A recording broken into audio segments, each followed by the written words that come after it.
Well, the problem was when COVID hit, you had businesses that had been in the PPE business for a long time. And then you had a bunch of people that were immediately out of business who were then trying to convert their curtain factory into a mask factory just to stay alive. And then you had an army of legitimate or some cases illegitimate brokers that just wanted to get in on the buying frenzy. And they were all over the country. Some of them were firms, and there was a lot of, at the time, because of the frenzy, people were desperate to get them.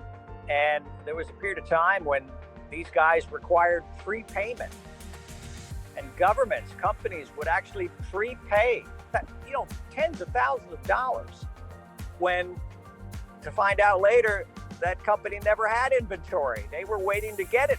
They were waiting to get inventory, but they were selling, parking spaces.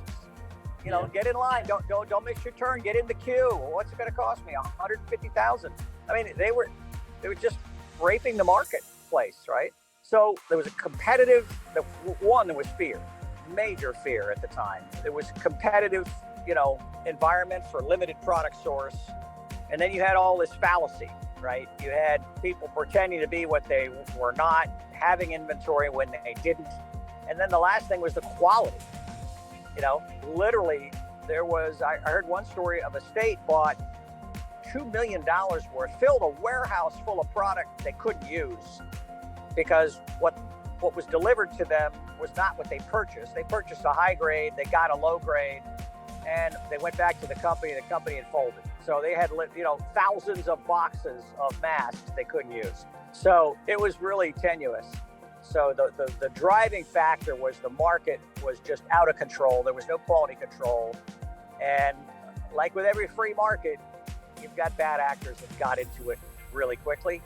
And you had good actors, and you had what I call the conversion actors, people trying to keep their company alive. So they tried, many of them were manufacturing other things. They wanted to convert over to start manufacturing PPE.